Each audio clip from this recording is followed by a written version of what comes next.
네, 그래서 다음에 저희가 다룰 주제는요, 요 어노멀리 디텍션이라고 하는 주제입니다.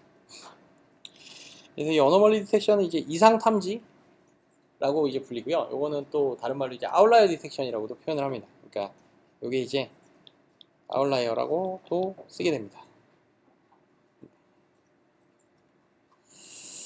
네, 그래서 여기서의 기본적인 이제 프로블럼 세팅은 이제 어떻게 되냐면요. 어떻게 보면 이제 슈퍼바이즈드 러닝과 이제 비슷하다라고 생각하시면 됩니다. 그러니까 어떤 데이터를 저희가 어떤 특정 기준으로 두 개의 레이블로 이렇게 나눕니다. 그러니까 뭐 이게 뭐 남자냐 여자냐, 뭐 이 사람은 뭐 어떤 특정 질병이 있냐 없냐, 뭐 이런 식의 두 개의 군으로 두 개의 이제 그룹으로 나누는 이제 클래시피케이션을 하되, 이제 여기서는 이제 중요한 게 이제 어떤 그 두 개의 그룹으로서의 데이터가 이렇게 저희가 레이블로서 이제 활용을 할 만한 어떤 이렇다 할 데이터가 없는 형태라고 보시면 됩니다. 그러니까 이제 예를 들면 뭐 저희는 그냥 정상인 사람들만 뭐 한 100명의 사람을 저희가 데이터를 모았습니다.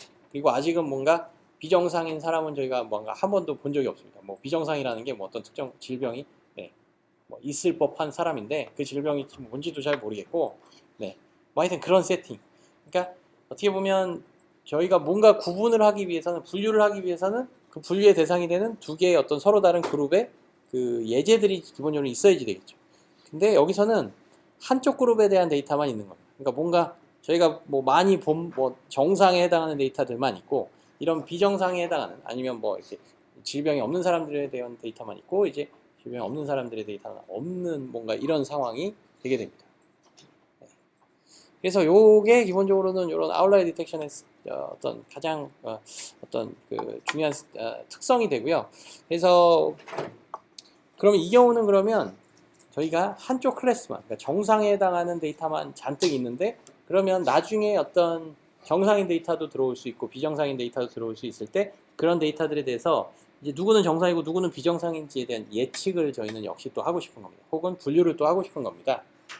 그래서 그거를 좀 어떻게 할 것이냐를 좀 생각을 해보면, 이렇게 해볼 수가 있을 것 같습니다. 그래서 이거는 뭐 에어크래프트 엔진, 그러니까 뭐 비행기 들어가는 엔진으로서 이제 뭐 생각을 해본 어떤 피처로서, 이제 엔진에 뭔가 그 어떤 그 회전수, 그러니까 저희가 뭐 자동차 운전할 때도 RPM 같은 거 있잖아요.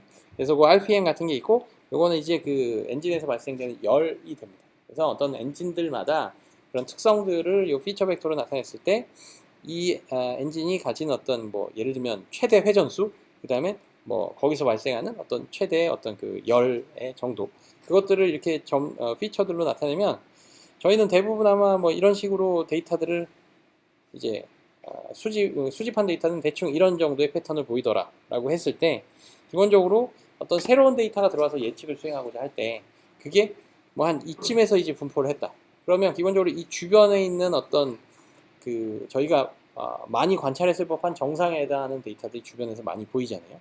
그러니까 얘는 아마도 정상일 확률이 높을 것 같고요. 근데 거꾸로 이런 경우, 그러니까 데이터가 어떤 새로운 데이터가 발견된 지역에 근처에 데이터가 별로 없는 겁니다. 즉 그 말은 이런 패턴, 이런 종류의 패턴은 저희가 그 기존에 갖고 있던 데이터에서는 저희가 관찰을 할 수가 없었던 거죠. 그러면 얘는 기본적으로는 뭔가 정상이 아닌, 그러니까 제가 이제 그 전에는 이제 주로 이제 볼 수 있었던 데이터의 패턴이랑은 얘는 좀 다른 것 같아 라고 해서, 얘는 저희가 이상 탐지에서 이상한 데이터다라고 저희가 탐지를 하게 되는 겁니다. 그래서 딱 요거를 하는 게 이 어노멀리 디텍션이자 뭐 아웃라이어 디텍션이라고 부르는 태스크가 됩니다. 네.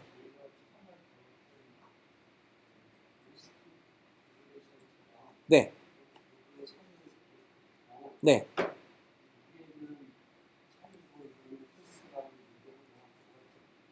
뭐가 틀리냐면은, 거기 뭐가 틀리냐면요. 기본적으로 저희가 학습 단계에서요. 학습 단계에서 저희가 갖고 있는 데이터는 기본적으로 뭐 파지티브 및 네거티브 데이터들이 어느 정도 이렇게 이제 좀 있어야 되는 거잖아요. 예제들이. 그러면 그 두 개를 잘 구분하는 어떤 그 세퍼레이팅 바운더리나 이런 걸 찾을 수가 있겠죠. 근데 여기서는 세팅이 기본적으로 정상에 해당하는, 혹은 한쪽 클래스에 해당하는 데이터만 잔뜩 있고, 나머지 쪽의 데이터는 아예 없는 셈이 됩니다.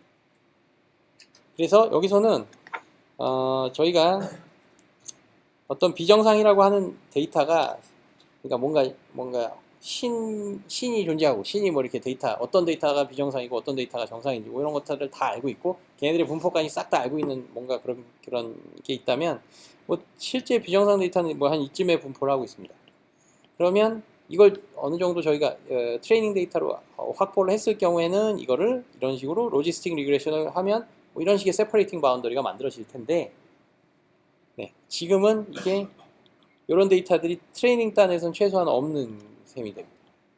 그리고 또 더불어서 트레이닝 단에서 없으면은 이게 어떻게 될 수가 있냐면 실제로는 디시전 바운더리가 이렇게 될 수도 있고요. 근데 이게 디시전 바운더리가 여기 이런 식이 아니라 뭐 예를 들면 이런 것도 비정상일 수가 있겠죠. 그러니까 어떻게 보면 이거는 굉장히 그러니까 바이브레이션 RPM은 굉장히 낮은데 열은 굉장히 많이 발생이 되는 뭔가 어디에 엔진이 좀 잘못 설계가 돼서 뭔가 꽉 막힌 그래서 열이 뭔가 배출이 안 돼서 이렇게 RPM은 적은데도 불구하고 열은 굉장히 많이 발생이 되는 그래서 이상한 근데 또 거꾸로 이거는 바이브레이션은 굉장히 높은데 열은 거의 발생이 안 되는 이거는 사실 좀 이런 엔진이 있으면 굉장히 좋겠죠. 뭐 열 효율도 많이 올라가긴 하겠지만 뭐 이게 뭐 저희가 바이브레이션이라는 어떤 그 값을 잘못 매저를 한 데이터일 수도 있습니다. 사실 이게.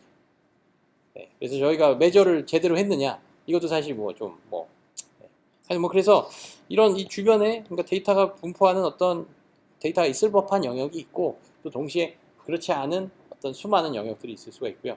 이런 경우는 어떻게 보면 정상이라는 것은 저희가 뭔가 그거에 대한 그 정상이라는 그룹에 대한 특성을 그래도 생각을 해볼 수가 있습니다. 그러니까 네. 근데 이제 비정상이라고 하는 것은 얘네들에 대한 특성이 좀 정의가 애초에 안 되는. 그러니까 예를 들면 저희가 이제 뭐 중학교 때나 이럴 때 이제 무리수를 배울 때 무리수, 유리수를 배울 때 무리수의 정의는 이제 네. 유리수가 아닌 애가 이제 무리수입니다. 정의가. 그러니까 무리수라는 거에 대한 특성은 따로 이제 거의 없는 게 되죠. 네. 그러면 이제 유리수는 정의가 뭐였죠? 유리수. 유리수는 정의가 네, 그렇죠. 분수로 나타내질 수 있는 수가. 그러니까 어떤 두 개의 정수에 이렇게 이렇게 비율로 나타내는 게 이게 유리수의 정의입니다. 그래서 유리수라는 것은 어떤 특정한 특성이 딱 있는 게 되는데, 그럼 무리수의 특성은 뭐냐? 유리수가 아닌 게 그냥 무리수가 되는 겁니다. 그러니까 여기서도 보시면, 뭐 이렇게 대략적으로는 hit의 레인지가 한 이 정도, 뭐 저기 바이브레이션의 레인지가 한 이 정도 되는, 뭐 이런 데이터들이 저희가 흔히 볼 수 있는 어떤 정상인 엔진인데요. 이제 비정상인 엔진은 뭐냐? 그냥 얘네들의 특성이 이렇지 않은 나머지 모든 애들이 어떤 비정상의 데이터가 됩니다. 그렇게 되면 지금 여기서도 보셨듯이 비정상의 데이터가 딱 이 부분에 뭔가 영역을 차지하고 있다. 그러면 뭔가 이거 같은 경우는 hit은 많고 바이브레이션은 적은 데이터가 비정상 데이터다. 라고 우리가 특성을 정의를 할 수 있으면 좋은데 그런 데이터가 막 비정상은 이렇게 도처에 발생이 될 수가 있다. 라고 한다면 이런 것들에 대해서는 과연 비정상은 그럼 어떤 특성을 갖고 있는데 정상이 요렇고 이게 아닌 애들은 다 비정상이다라고 밖에 얘기를 할 수 없는 약간은 이 어노멀리 디텍션은 좀 이런 형태. 그래서 뭐 그런 시큐리티 쪽에서도 그게 뭐 비슷합니다. 그러니까 뭔가 저희가 인터넷을 일반적으로 쓸 때 발생하는 어떤 패킷이나 어떤 네트워크 트래픽에 대한 일반적인 패턴은 저희가 정의를 어느 정도는 할 수가 있겠지만 이게 비정상인 뭐 이렇게 뭐 해커들이 어떤 형태로 어택을 할지 해커들이 이렇게 공격하는 패턴은 이런 패턴이야라고 저희가 딱 어떻게 좀 정의를 할 수가 있으면 좋은데 그 패턴이 어떤 패턴이 있을지 저희가 잘 모르잖아요. 그리고 그 패턴들은 굉장히 또 다양할 수가 있고 그래서 이런 경우들이 또 이런 어노멀리 디텍션의 어떤 또 중요한 특성이 되게 됩니다. 네, 그래서 하여튼 뭐 문제 세팅은 그렇게 됩니다. 그래서 이제 요거를 저희가 수학적으로 그러면 어떻게 좀 요런 저희가 갖고 있는 아이디어를 좀 어떻게 좀 적용을 할 것인가를 그래서 좀 간략하게 좀 배워보도록 하고요. 그러기 전에 일단 쉬는 시간을 좀 가지고 10분 쉬었다가 또 시작하겠습니다.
그러면은 네.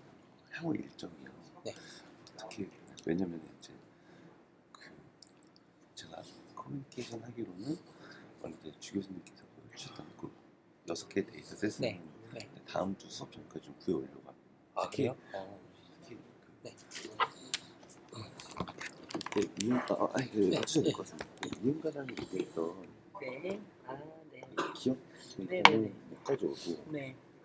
그다음에 저희 그 실적 점수, 고객 로열티 실적 점수하고 그다음에 이런 그 손익의 행동을 분석을 할 데이터셋을 바로 뽑았는데 간추다 가능하다라고 얘기를 했죠. 이윤 과정이 또 예, 말씀하신 예. 그 데이터셋이. 아 네. 그러니까 이거 먼저 한번 제가 샘플 작성을 해달라고 예. 했고요. 예.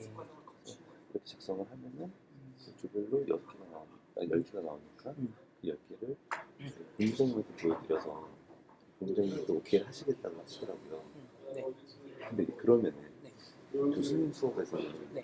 이제 그때 한 6개는 한번 같이 수업 시간에 사례 분석을 해보자고 하신 거였던 건지 아니면은 네. 별도로 다른 커리큘럼 생각하시고 있으신지. 아 일단 6개를 다 커버를 그러니까 뭔가 조별로 뭔가 그 각각 좀 관심 있을 법하신 뭐 그런 거를 좀 이렇게 선정을 좀 여러 개 중에 하나를 하실 수가 있는 형태로 뭔가 그렇게 좀 골라보 생각이 되고요. 뭐 그렇지 않고 하나로 딱 정해서 뭔가 할 수도 있을 것 같고 일단은 지금 남은 기간 동안은 그 데이터를 가지고 저희가 이제 뭐 이렇게 배워봤던 어떤 알고리즘들을 적용을 실제로 해보는 그런 형태로 좀 진행을 하면 어떨까 싶어요. 그러면 주제 자체가 여러 개일 필요 없겠네. 그냥 하나, 두 개 정도 가지고. 그럴 것 같습니다. 그때 뭐 네, 제가 뭐 이렇게 좀 여러 개를 드린 것은 뭐 이걸 다 해보자라는 어떤 그런 취지보다는 저희는 이 과정, 이 과목은 기말고사라고 돼 있습니다. 네, 시험은 그래도 한번 그래도 아쉬우니까 한번 그래도 봐야 되지 않을까. 네. 왜냐면 그래야 저도 뭐 평가할 수 있는 어떤 기준이 생기고 해서요. 네. 그러면은 이거는 한 향후 2주 동안 이상주는 네. 확보된 데이터셋을 가지고 여기까지 다 정리해보는 걸 할 거고 네. 다음에는 기말고사를 보시는 거고 이거 프로젝트는 어차피 교수 이쪽 파트니까 그쪽 따로 발표하고 준비한 질문을 요거요? 네. 그럼 요거를 그러면 임 교수님께서 이제 요구하신 거는 뭐 이런 시각화나 뭐 이런 기본적인 어떤 통계 분석에 관한 것 같고 그거를 저희 쪽에서도 그거를 뭐 이렇게 조별로 이렇게 좀 뭔가 과제 형태로서 뭐 이런 알고리즘 저희가 배웠던 어떤 알고리즘들을 적용을 해 보시는 걸로 그렇게 진행을 하면 어떨까 싶은데 시간이 지금 좀 그러니까 학기 말까지 뭐 많이는 없긴 하지만 그래도 뭐 왜냐면 저희가 어차피 10개를 과제들을 그룹사에 공유를 해야 되거든요. 그래요? 그러다 보니까 아마 네. 저희가 이렇게 내용만 배워서 이런 것들을 교수님의 도움을 통해서 이런 식으로 커뮤니케이션 하려면 뭐 이것뿐만 아니라 나머지 9개들도 뭐 소재 뭐 사례 분석을 하지 않더라도 계속 의견 여쭤보고 네네네. 그런 것도 있으면 뭐 효과가 낼 수 있으면 또 좋긴 할 것 같습니다. 각각 또 조별로 또 다른 데이터 세트를 해서 나온 어떤 결과들을 또 다양한 그런 또 결과들을 또 공유를 서로 또 하실 수 있을 것 같고요. 시험 열심히 하겠습니다. 네, 알겠습니다. 어떻게 나오실지 그냥 말씀해 주시면 알겠습니다. 네. 시험 네, 인증하게 어떤 네. 유형이 네. 네, 알겠습니다. 네. 이마 있잖아요, 이마. 이마요? 네, 네. 네. 그 파란색은 마이너스잖아요. 예, 맞아요. 예. 마이너스 영향도가 적다고 하지 않았어요? 그게 그러니까 어떤 그 오리지널 피처에 예를 들면 0에 굉장히 가까운 값이 곱해졌어요. 그러면 그 피처가 뭐 바뀌어도요. 어차피 0에 가까운 값이 곱해지니까 결국은 그 어떤 이게 파지티브냐 네거티브냐로의 이 스코어는 사실 영향을 못 주는 피처입니다. 근데 어떤 피처는 어떤 디멘전은 그 코에피션트 값이 뭐 한 30이 붙었고 또 어떤 애들은 뭐 한 마이너스 50이 붙었어요. 그러면 사실 이게 마이너스 50은 뭔가 이게 피처 값이 커지면 커질수록 네거티브 값을 주긴 하지만 기본적으로는 그 어떤 클래스를 결정짓는 스코어에 50만큼의 양으로 이렇게 영향력을 가지고 있는 거잖아요. 그래서 이거를 그러니까 그 부호가 그러니까 부호뿐만 아니라 값의 크기가 어떻게 보면 절대값으로 볼 때 그 값의 크기가 이 클래스를 결정하는 데 영향을 끼치는 걸 보실 수가 있습니다. 거기서 부호의 의미는 뭐예요? 부호의 의미는 부호의 의미는 여기서는 좀 명확하진 않지만 부호가 마이너스다. 그러면 네거티브 클래스로 그 피처가 1만큼 커졌을 때 이게 네거티브 클래스로 이제 마이너스 50만큼을 확 이쪽으로 쏠리게 만들어줍니다. 그러니까 뭐 플러스 50이면 이 피처가 1만큼 커졌을 때 플러스 쪽. 그럼 여기서 이 앞에 있는 게 더 영향도가 큰 거예요? 그러니까 요거는 이제 요 그림만 이제 제가 말씀드렸었던 건데요. 네. 그림이 이제 이마에 해당하는 픽셀들이 주로 이제 큰 어떤 값을 가지고 있잖아요. 그리고 여기서는 거꾸로 다른 이게 값이 픽셀들은 크다는 걸 어떻게 알아요? 이 파란색이 그러니까 뭐 마이너스 한 30쯤 되는 애들이고요. 네. 까만색은 다 지금 0인 애들이고 그 빨간색이 좀 힘이 색깔이 진하고 옅은 좀 그렇죠. 그럼 빨간색도 이거 큰 거잖아요. 네, 그러니까 이거는 그러니까 두 번째 피처거든요. 이게. 순서대로. 네, 순서대로 그러니까 요거 따로 보시면 그러니까 이쪽이 가장 큰 거고 이렇게 좀 그렇죠. 갈수록 이제 좀 영향도 작은 거네. 숫자가 작은 거네. 맞습니다. 네. 이게 좀 그림 여러 개로 좀 헷갈렸을 수도 있는데, 요거는 사람들이 이마가 어떻게 보면 좀 이마 부분인데 가장 네. 그 구분하는데 가장 큰 영향을 그렇죠. 준다. 그러니까 이마만 보고 구분하는 건 아니지만 어쨌건 이마의 어떤 여기에서의 어떤 픽셀값, 그러니까 까맣냐 아니면 이게 이렇게 살색으로 좀 밝은 픽셀이냐, 요게 일단은 누구냐를 구분하는 데 있어서 주된 어떤 정보를 활용해요. 여기 사실 이렇게 눈, 코, 입 이런 게 더 큰 영향이 있지 않을까요? 이게 이마는 다 똑같이 평평한데. 그러니까 이제 그러니까 뭐 기본적으로는 무슨 남자나 여자를 이렇게 구분할 때는 뭐 모르겠습니다. 그래서 일단은 알고리즘이 이제 뭐 100사람이면 100사람을 구분을 할 때 기본적으로는 크게는 이마에서의 어떤 그 패턴을 가지고 두 그룹으로 나누고, 그다음에 이 그룹 내에서는 또 이제 좀 더 그러니까 좀 더 세세한 디테일을 가지고 또 나누게 되고, 약간 이런 개념이 되게. 그러니까 이마만으로 뭔가 다 한다라는 건 아니고, 그래서 이제 여러 가지 이런 좀 이게 있는 건데요. 가장 그 클래스파이어가 중요하게 생각하는 거는 이마다라는 게 이제 이런 분석을 통해서 나왔거든요. 알겠습니다. 네, 감사합니다. 네.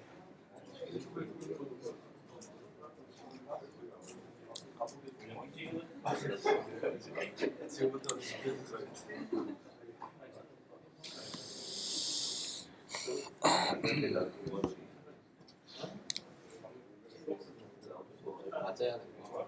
주제가 원래 로지스틱 리그레션이라는 리니어 리그레션이잖아요. 네. 다른 주제는 네. 뭐 K민즈나 이미전 리덕션 그런 걸로. 저런 것도 충분히 좋을 것 같습니다.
그러면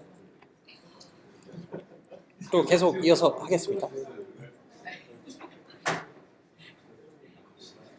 네, 그래서 저희가 요 어노멀리 디텍션이라는 걸 이제 배우고 있고요. 뭐 굉장히 뭐 좀 흥미로운 문제인가 동시에 또 이런 어노멀리 디텍션 같은 경우는 아까 말씀드렸던 것처럼 그런 이상 패턴에 대한 어떤 그 정확한 정의라 그럴까요? 어떤 그런 좀 일관된 어떤 특성이 없다라는 어떤 이런 문제를 좀 다루기 때문에 일반적으로 좀 굉장히 좀 성능이 좀 잘 나오기 쉽지 않은 문제이기도 하고요. 네, 뭐 하여튼 그렇습니다. 굉장히 어려운 문제이기는 합니다. 그 다음엔 아까 그런 이게 로지스틱 리그레션이나 이런 아까 말씀드렸던 이런 파지티브 클래스가 여기 있고 네거티브 클래스가 대부분 여기 있다 라는 이런 문제 같은 경우에는 기본적으로 차이점으로 생각을 해보실 수가 있는 것은요. 이게 이런 겁니다. 이게 그러니까 저희가 그러니까 아까 뭐 이쪽에 해당하는 데이터가 그러니까 거의 그러니까 하나도 없을 때를 제가 말씀드린 세팅이었고, 근데 만약에 그게 실제로 뭐 한 몇 개 정도 이렇게 이상한 어떤 패턴을 가지던 애가 있었다 하더라도요, 그런 측면에서 뭔가 이거를 로지스틱 리그레이션을 하겠다라고 하면 데이터가 뭐 여기서 조금 발견이 됐습니다. 그러니까 저희가 학습 데이터에서도 이런 이상이라고 이제 생각을 한 데이터가 있습니다. 그러면 그것들에 의해서 발생되는 그 클래시피케이션 바운더리는 여기가 되겠죠. 그러면 그때 이제 저희가 이제 열심히 배웠던 것처럼 이 바운더리가 뭘 의미하느냐, 이 두 개의 그룹을 나누는 어떤 그 바운더리가 되는데, 그 확률 값으로 보면 이 라인에 있는 어떤 점들은 정확하게 50-50 확률로 가시게 되고요. 이쪽에서 좀 멀어지면 멀어질수록 한 이쯤 되면 한 뭐 값이 글쎄요, 뭐 한 파지티브 쪽으로 뭐 한 확률 값이 한 50%에서 한 70% 정도로 올라가고, 좀 더 가면 뭐 한 80%, 더 가면 90%, 더 가면 멀어지면 멀어질수록 더 어떤 파지티브 클래스 측면에서 훨씬 더 큰 확률 값을 갖게 됩니다. 그렇죠. 이 거꾸로 이 라인에서 또 반대편으로 멀어지게 되면 역시 또 네거티브 클래스로서의, 그러니까 이상 그런 애들로서의 이제 확률 값이 쭉 더 커지게 되게 되죠. 그래서 이런 식의 어떤 모델의 특성을 가지는 게 이제 로지스틱 리그레션이었다고 한다면요. 근데 여기서 잘 보시면 이제 저희가 파지티브 데이터로서 발견을 한 데이터는 딱 여기에만 있습니다. 그리고 네거티브는 여기고요. 그래서 만들어진 이 바운더리가 있을 때 사실 이쪽에 있는 어떤 영역, 아까 말씀드렸던 것처럼 뭐 예를 들면 이런 데이터, 그러니까 뭐 이러한 데이터들도요, 저희가 파지티브 클래스에서는 거의 관찰을 하기가 힘들었던 데이터였잖아요. 왜냐하면 여기 영역에서는 저희는 그 학습 데이터로서는 이게 비록 우리의 클래시피케이션 바운더리는 굉장히 파지티브하다라고 이제 결론을 짓겠지만, 사실 저 영역에서의 데이터는 실제로 저희가 관찰을 해본 적이 없는 영역의 데이터입니다.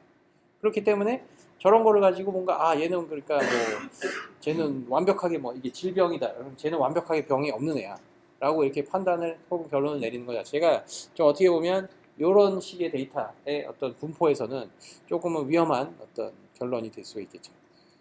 그래서 기본적으로 여기서의 좀 뭔가 어떤 그런 바이너리 클래시피케이션이나 이런 그 분류의 문제와의 좀 차이는 뭐냐면, 좀 저희가 관찰한 데이터 그리고 거기서 나타난 패턴만을 위주로 그런 것들만을 좀 기준으로 좀 활용을 해갖고 이 데이터의 어떤 이상이냐, 이제 이상하냐 아닌 정상이냐의 그 기준을 좀 세우겠다라는 뜻이 되고요. 데이터가 거꾸로 관찰되지 않은 영역은요, 저희가 이 이 클래시피케이션 바운더리에서 멀다 하더라도요, 이 데이터는 실제로 저희는 저게 이상 데이터인지 아니면 정상 데이터인지 판단을 저희가 못하게 되는 거예요. 그리고 일반적으로는 데이터가 발견되지 않은 영역은 저희가 이상 데이터로 저희가 좀 더 탐지를 혹은 결론을 내리겠다, 약간 그런 좀 차이가 있습니다. 좀 잘 뭐 설명이 명확하게 됐는지는 모르겠는데요. 뭐 대충 그러면은 파지티브 영역이 있더라도 멀면 네, 정상이 아니라고요? 그렇죠. 이 아웃라이어 디텍션 측면에서는 혹은 여기서 저희가 쓰고자 하는 기법의 기준으로는 그렇게 됩니다. 그거가 이제 오르반은 그렇게 비슷하게 있어야 정상이. 그렇죠. 저희가 정상이라고 한 데이터, 그리고 그 근처에서 데이터가 발견되어야 정말 정상이라고 저희는 예측을 할 때 이제 판단을 내리겠다는 뜻이고요. 이 바운더리에서 멀었다 하더라도 데이터를 실제로 관찰하지 못한 영역에서 뭔가 데이터가 나왔다, 그거는 저희가 오히려 이상이라고 보겠다. 저쪽이 이상이잖아. 네? 이쪽이요? 저쪽도 이상이다. 저쪽도 선이 하나 그어져야 돼. 그 선을 그으려면 저희가 그쪽에서 관찰한 데이터가 있어야지 되겠죠, 사실. 그러니까 저희의 클래시피케이션 바운더리가 이렇게 또 직선만이 아니라 저희가 이제 난리니어 뭐 클래시피케이션 뭐 이런 메서드들을 보면 이 바운더리를 꼭 이렇게 선이 아니라, 그러니까 선형 모델이 아니라 뭐 2차, 3차 아니면 뭐 이상한 모델을 쓰면은요, 이게 이렇게 둥그런 어떤 디시전 바운더리도 충분히 만들 수가 있게 됩니다. 그러면 이 동그란 바운더리가 이 선을 이렇게 쭉 이렇게 그래서 이 바깥쪽으로 벗어나면 벗어날수록 저희가 뭔가 관찰하지 않은 데이터 혹은 이제 이상 데이터의 그 바운더리로서 삼을 수가 있게 됩니다. 근데 중요한 건 뭐 그런 클래시피케이션 모델을 쓴다 하더라도요, 기본적으로는 여기에서 지금 뭐 이상한 애들이 발견이 됐는데 여기에서는 비록 발견이 안 됐습니다. 그렇지만 여기에는 파지티브도 역시 발견이 안 됐습니다. 그런데 여기를 그러면 어떻게 볼 것이냐, 정상 영역으로 볼 것이냐, 이상 영역으로 볼 것이냐. 저희는 아직 정상 데이터를 저쪽에서 발견을 하지 못했기 때문에 저거는 이상 혹은 비정상의 영역으로 저희가 좀 보겠다라고 하는 게 됩니다. 네. 그래서 뭐 이게 뭐 해킹 아까 말씀드렸던 뭐 그런 경우도요. 뭐 바이러스나 뭐 이런 것도 보시면 바이러스를 저희가 잔뜩 모아놓은 데이터가 있습니다. 걔는 뭐 이상 데이터입니다. 정상은 뭐 말 그대로 저희가 뭐 정상인 프로그램들이 또 잔뜩 있겠죠. 근데 이상이라고 하는 얘네들 저희가 본 이상 그 데이터들만을 기준으로 뭔가 클래시피케이션 바운더리를 만들면 이렇게 되고요. 근데 이런 경우는 굉장히 위험할 수 있겠죠. 왜냐하면 저희가 이미 봤던 어떤 이상한 패턴, 비정상의 패턴 데이터만 저희가 그것만을 비정상이라고 보고 그것만을 가지고 성급하게 비정상인 데이터는 이런 특성을 가진 애들이다라고 이제 결론을 내린 채로 뭔가 이렇게 분류를 하겠다는 뜻이 되고요.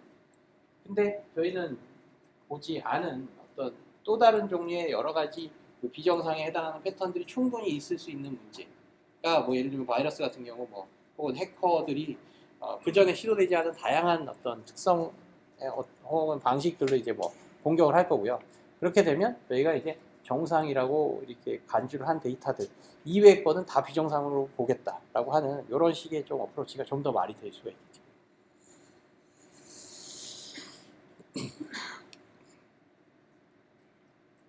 네, 그러면 이제 요거를 이제 어떻게 할 것이냐, 네, 그거를 좀 말씀을 드리겠습니다. 요 아이디어는 좀 생각보다 이제 간단한데요. 여기서 이제 아까 말씀드렸던 기본 세팅은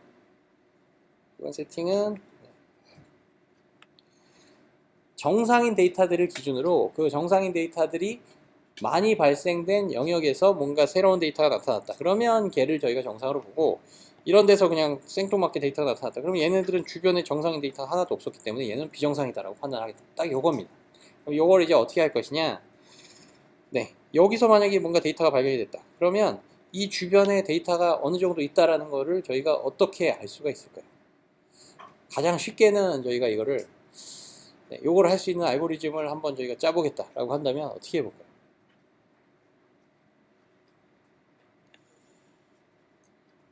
좀 아이디어가 혹시 있으신 분 계신가요? 이게 뭐 저도 지금 뭐 강의를 하면서 이제 그냥 생각이 나서 그냥 말씀을 드리는 건데 이렇게도 해볼 수 있을 것 같습니다. 그러니까 이 점이 새로운 어떤 피처 벡터가 들어오면 얘가 정상이다 아니다를 어떻게 예측을 하느냐?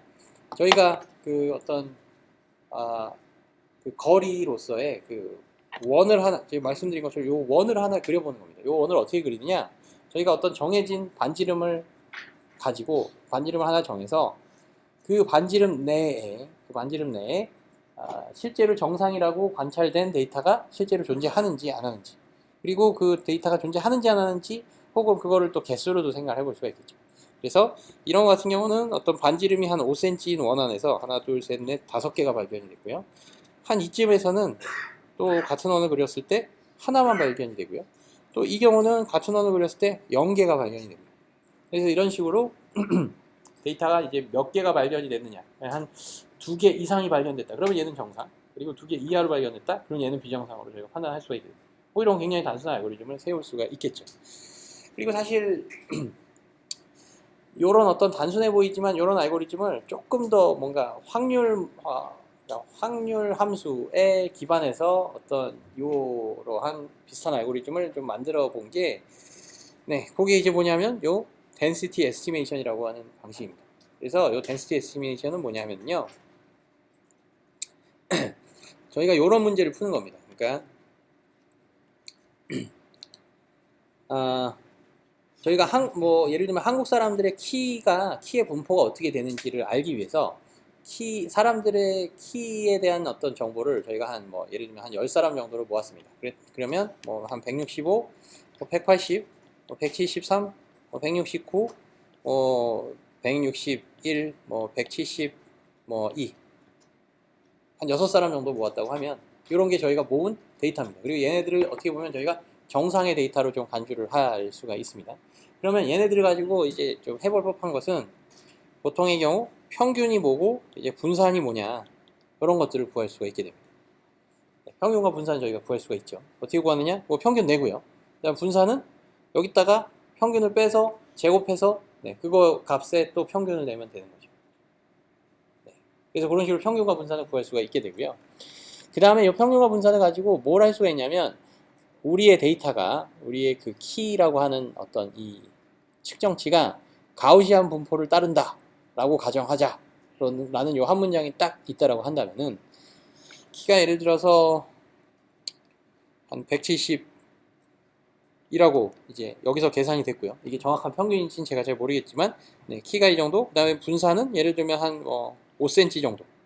평균적으로 이 170에서 한 5cm 정도가 이렇게 멀어진 어떤 형태로 이렇게 변화가 있는 겁니다.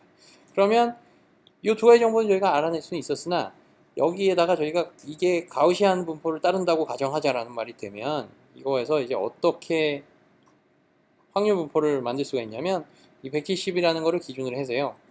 이렇게 이런 산을 저희가 씌울 수가 있게 됩니다.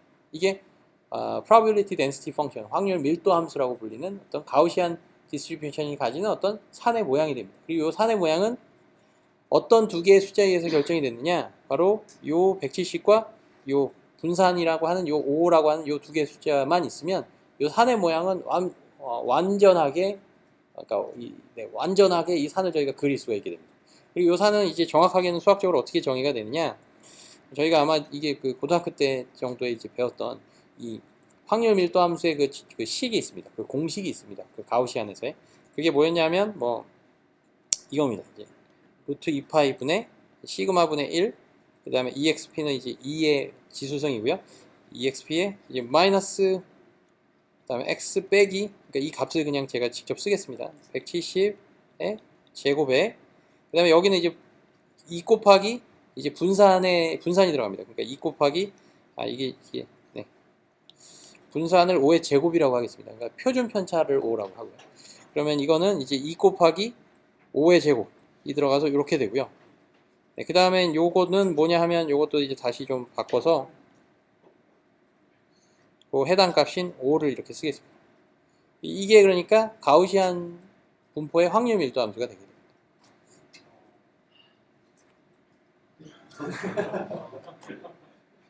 이거 뭐 저희가 고등학교 때 아마 이제 배웠던 걸로 기억을 합니다.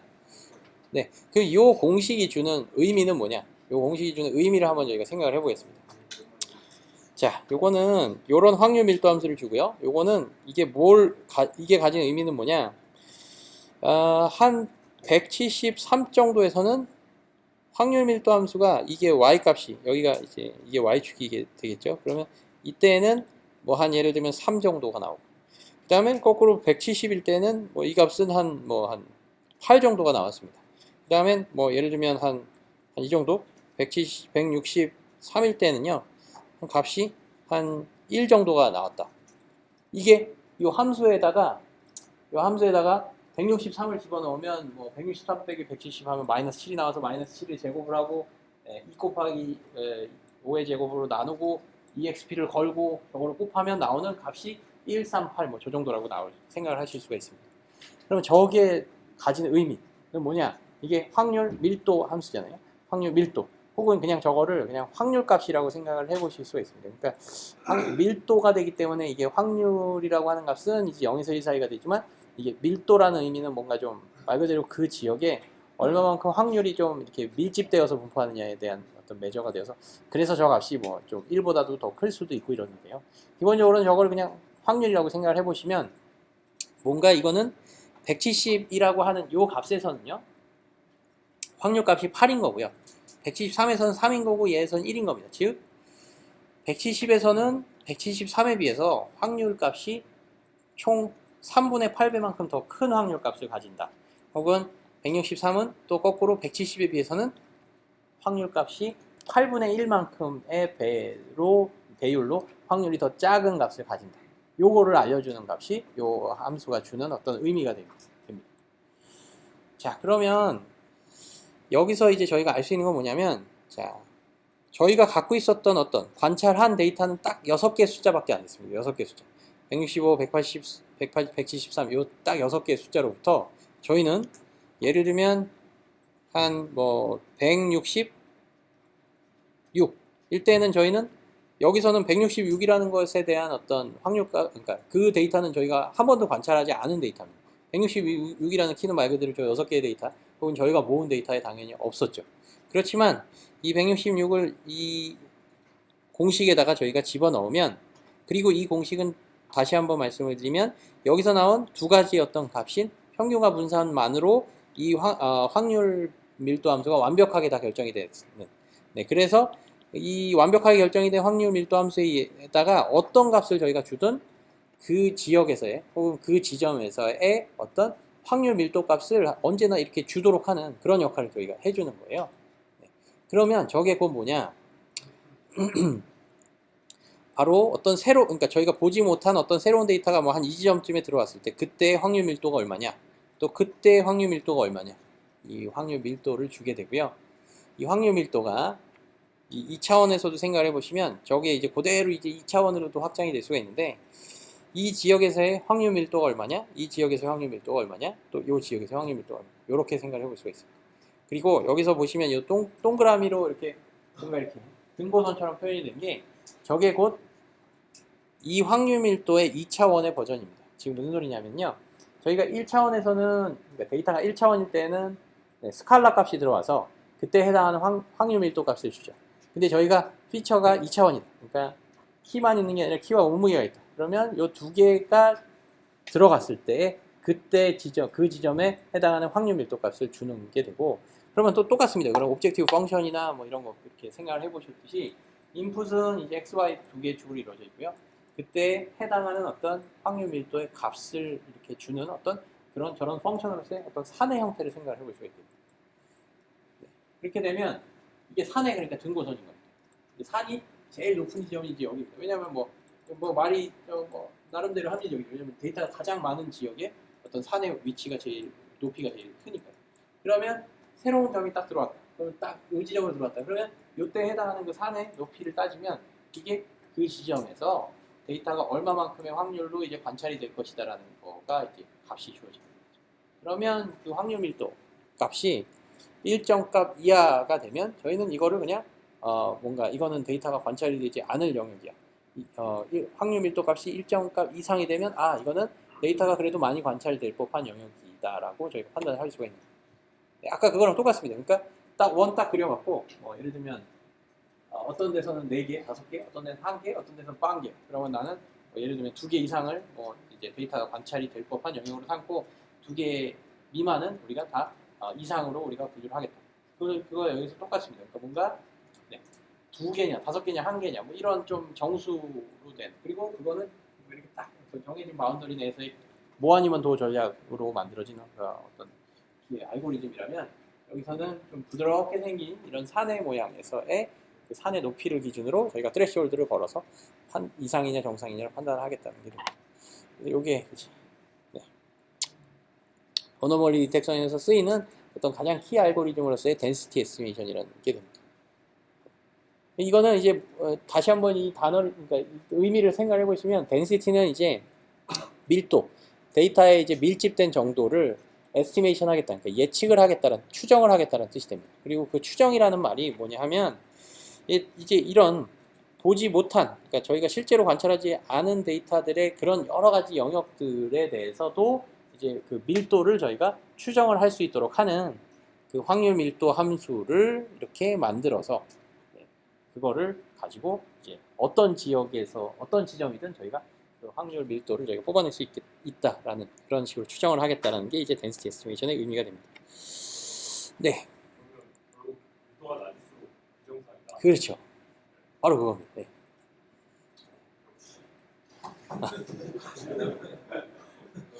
네.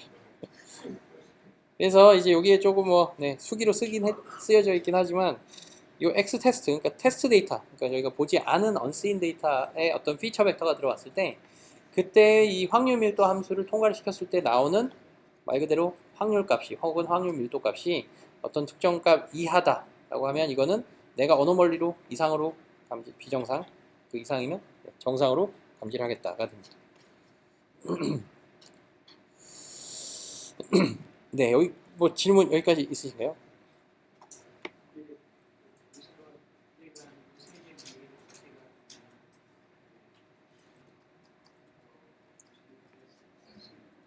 네. 그러니까 그러면 네, 좋은 질문이신데요. 여기서 그럼 요 산은 그러니까 1차원 데이터에 대해서는 뭔가 가우시안 저거를 만들면 뭐 되는 것 같은데 이제 2차원 데이터에서는 저게 이런 산의 모양을 어떻게 만들 것이냐, 혹은 3차, 4차는 어떻게 만들 것이냐. 요게 좀 멀티베리엇, 요건 이제 피처 벡터가 이제 말 그대로 뭐 스칼라가 아닌 벡터가 됐을 때는 저 산을 어떻게 만들 것이냐. 이제 굉장히 단순하게는요, 이걸 어떻게 하느냐. 이 각각의 축을 혹은 각각의 디멘전별로 따로따로요. 그러니까 저희가 키와 몸무게를 모았습니다. 그러면 키끼리만 따로 모읍니다. 그리고 몸무게끼리만 따로 모아서 저거를 하는 겁니다. 그러니까 키로 이루어진 어떤 그 스칼라라는 키를 가지고 이런 확률 밀도 함수를 따로 만들고요. 몸무게만으로의 저 확률 밀도 함수를 따로 만듭니다.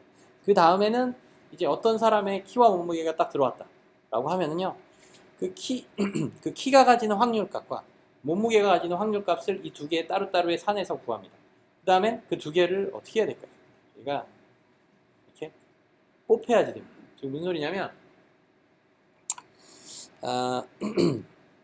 예를 들면 사람이, 그러니까 저희가 피처를 보았을 때 서울 그 지역별로의 그 지역 정보와 뭐 예를 들면 나이의 정보, 이걸 모았습니다. 그랬더니 이제 지역별로는 이제 서울에 사는 사람들이, 그러니까 서울에 사는 사람의 확률이 뭐 30%다. 그 다음에 이제 나이대별로는요. 그러니까 이거는 무슨 소리냐면 서울은 30, 뭐 예를 들면 경기는 뭐 한 20, 뭐 부산 뭐 얼마 이렇게 있습니다. 그 다음엔 또 뭐 이제 나이대별로는 10대, 20대, 30대, 40대가 또 확률이 분포가 따로 있고, 예를 들면 뭐 30대에 대한 확률이 뭐 한, 이 나이대별로에는 30대는 확률이 뭐 예를 들면 한 15%다. 뭐 좀 작긴 하지만 뭐 이렇게 된다고 하면, 예를 들면 어떤 한 사람이 발견이 됐고 그 사람은 서울에 살고 있고 30대입니다. 그러면 저희가 이 확률은 어떻게 계산을 할까요? 이거는 뭐 네, 이제 좀 합리적으로 해볼 수 있는 게 바로 서울에 해당하는 확률이 30%와 그리고 30대라는 저것도 또 우리가 만족을 해줘야 되기 때문에 30%와 이 15%를 다시 곱해주는 확률로 계산이 되게 됩니다. 그리고 이게 또 좀 더 쉬운 문제로는 저희가 주사위를 두 번을 던집니다. 그러면 주사위가 첫 번째 숫자가 나올 확률이, 이건 조금 첫 번째 숫자가 짝수이고요. 두 번째 숫자는 3의 배수. 주사위를 두 번 던졌을 때 다시 한번 말씀드리면 첫 번째 숫자는 짝수고 두 번째 숫자는 3의 배수. 요런 두 개의 조건을 모두 만족을 하려면 그때 확률은 어떻게 구할까요? 첫 번째 짝수가 될 확률은 2분의 1이죠. 3분의 1이 될 확률은 3의 배수가 될 확률은 3, 6 두 개이니까 3분의 1입니다. 그렇죠? 그럼 2분의 1과 3분의 1을 어떻게 해야 되나요? 저희는 곱하죠. 왜냐하면 이게 동시에 일어난 사건이기 때문에. 그렇죠? 그래서 여기서도 이 두 개를 곱하면 어떤 요것도 만족하고 저것도 만족하는 어떤 그 케이스에 해당하는 확률값이 나오게 됩니다. 그래서 마찬가지로 여기서도 이제 키와 몸무게 아까 말씀드렸듯이 이제 키 따로에서의 어떤 확률 밀도와 몸무게 따로의 확률 밀도를 어떤 이 특정 사람이 가지는 키와 몸무게 이 두 개를 다 만족을 해야 되는 경우가 되기 때문에 똑같이 이 두 개의 확률을 곱해서 나오는 게 어떤 종합적인 그 확률값이 됩니다. 그러면 그 종합적으로 나온 그 값을 가지고 어떤 트레시홀드를 기준으로 해서 이제 정상이냐 비정상이냐를 판단을 하게 됩니다. 네. 그러면 이제 요게 저희가 할 수 있는 어떤 차원이 여러 개가 돼도 따로따로 뭔가 이렇게 가우시안을 써갖고 뭔가 할 수 있는 어떤 그 기법이 되겠고요. 근데 이게 사실 이렇게 하면 좀 어떤 문제가 있을까요? 어떤 문제가 있을까요? 그러니까 따로따로 모델링을 한다라는 말은 따로따로의 어떤 그러니까 평균과 분산을 그러니까 좀 따로따로 하되 이게 좀 어떤 문제가 있을 수가 있느냐? 좀 서로 간에 사실 좀 디펜던시가 좀 있을 수 있을 것 같습니다. 지금 그게 무슨 소리냐면 저희가 그냥 지금 뭐 계속 예를 들고 있는 키와 몸무게를 한번 생각을 해보겠습니다. 그러면 저희가 몸무게만 따로 따졌을 때 평균적인 몸무게와 뭐 평균적인 어떤 분산이나 표준 편차가 있고 키만 따로 따졌을 때 평균과 분산이 있겠죠, 당연히.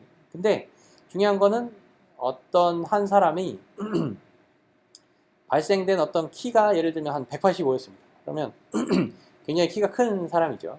나름대로 큰 사람입니다. 그러면 그 180인 사람들이 가지는 어떤 몸무게의 분포는요. 평균적인 어떤 180인 사람들만의 어떤 평균적인 몸무게와 또 평균적인 어떤 분산도 생각을 해볼 수가 있겠죠. 그거는 분명히 예를 들면 키가 한 160인 어떤 뭐 여성분의 키가 뭐 160이다. 그러면 그 여성분인 160인 사람의 키가 가지는 어떤 그 몸무게의 어떤 평균과 분산이랑은 굉장히 또 다르게 되겠죠.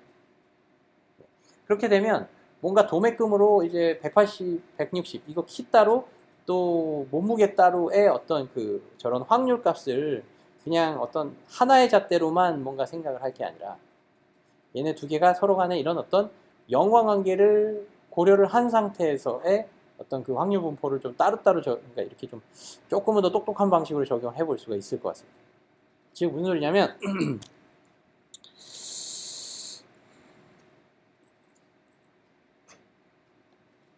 이제 이게 뭐 키와 몸무게입니다. 그러면 사실 저희의 데이터는 뭐 PC에서도 봤듯이 뭐 대충 뭐 이런 식으로 이제 분포를 한다라고 생각을 해보실 수가 있습니다.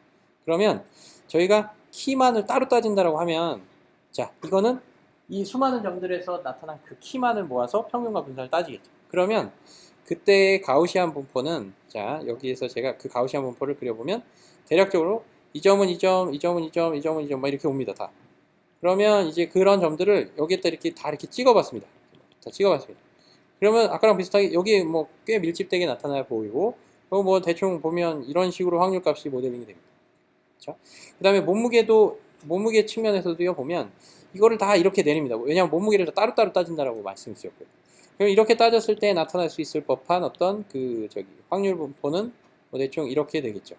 그리고 이때의 어떤 몸무게 값은 있어요. 그냥 사람의 평균적인 몸무게를 대충 뭐 한 75kg라고 너무 많은가요? 70kg라고 생각을 하고요. 키도 뭐 대충 모든 사람들 그냥 다 몸무게 상관없이 따졌을 때는 뭐 한 175라고 하겠습니다. 요런 이걸 가지는데 예를 들면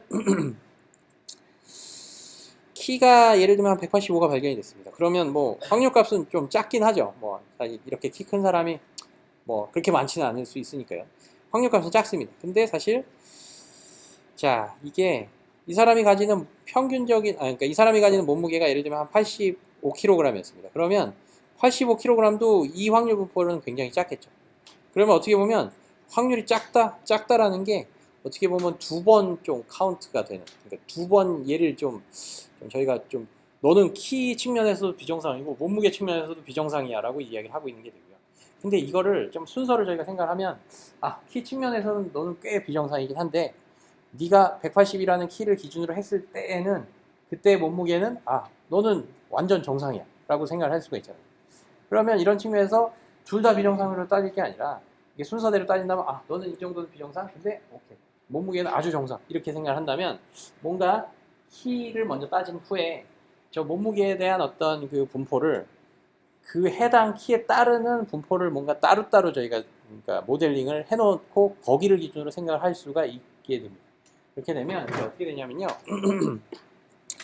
자 이제 보시면 이 180이라는 사람들이 가지는 어떤 몸무게 분포를 딱 그 사람들만을 기준으로 한번 따져보겠습니다. 그러면 그거는 이 그래프에서 여기가 이제 180이죠. 이렇게 됩니다. 이렇게.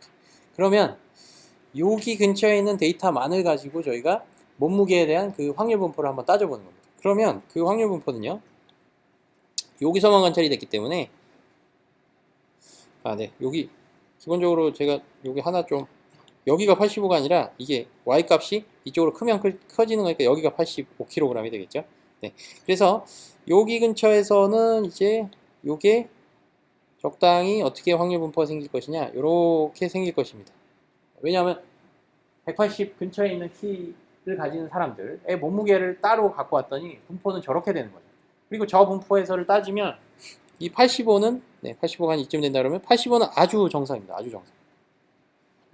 그러면 키를 한번 하고 그 다음에 그 키에 따르는 확률 분포를 저 확률 분포를 몸무게를 거를 쓰면은 저기서에 따진 어떤 확률 값은 꽤 큰 값으로 나올 것이고 그렇게 따진다면 아까 말씀드린 이런 두 번 둘 다 비정상이다라고 이야기하는 거를 저희가 조금 더 탈피를 할 수가 있게 됩니다. 그래서 이런 식으로 하는 게 이제 뭔가 좀 더 좋은 방식이 되고요.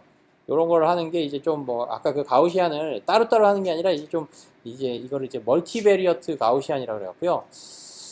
네, 그것도 좀 약간 수학적으로 좀 설명을 드리기는 좀 어렵긴 하겠지만 거기서 확률은 어떻게 따지느냐? 네, 좀 이렇게 생각하시면 됩니다. 그러니까 키하고 그다음에 그 키에 따르는 네, 지금 말씀드린 몸무게가 그 키에 디펜던트하게 몸무게에 대한 확률 분포가 결정이 되고 그거에서 이제 확률을 가져온다. 뭐 이렇게. 네. 그렇게 되면 또 이제 또 다른 경우로는 뭐 이제 아시겠지만 뭐 한 165다. 마찬가지로 이건 굉장히 레어하지만 그래도 여기서의 분포인 확률 분포가 이렇게 되는 확률 분포에서의 그 값을 따지게 됩니다. 그러면 여기서 거꾸로 165인 사람이 예를 들면 70kg다 라고 하면 70kg는 그냥 그 키에 상관없이 확률 분포에서는 굉장히 정상인 값이죠. 그럼 이 경우는 이 사람은 몸무게는 그러니까 키는 굉장히 비정상인데 몸무게는 굉장히 정상이네 라고 판단을 하게 되는데 이거는 거꾸로 이 키를 기준으로 하면 몸무게는 굉장히 비정상이어야 되겠죠. 그렇기 때문에 여기서 따지는 게 오히려 틀렸고 여기서 따지면 안 되고 여기서의 확률 분포를 기준으로 따져서 이때 70kg는 확률값이 굉장히 작죠. 왜냐하면 요 밑에 있는 빨간색 산에서의 확률값이 따집니다. 그러면 저 경우는 키가 165일 때 몸무게가 뭔가 70kg인 사람은 저거는 굉장히 비정상이네 라고 저희가 판단을 내릴 수가 있게 됩니다. 그래서 이렇게 계산이 되는 어떤 확률값을 기준으로 해서 아까 그 아웃라이어 디텍션에서의 혹은 어노멀리 디텍션에서의 뭐 트레시홀드를 기냐 아니냐 뭐 이런 걸로 할 수가 있게 됩니다.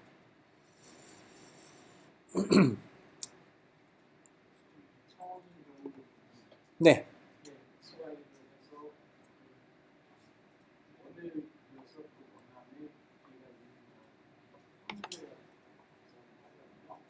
네. 아까 뭐 그런 심플한 방식인 뭐 이런 동그라미를 기준으로 한다면 네. 네. 맞습니다.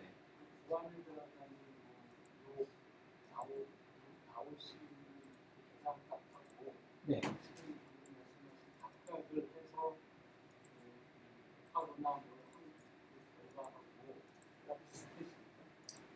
네, 개념적으로는 네, 같은 개념이라고 보시면 됩니다. 네, 그러니까 그게 왜 그러냐면 일단은 저희가 각 축별로 따진다라는 말은요.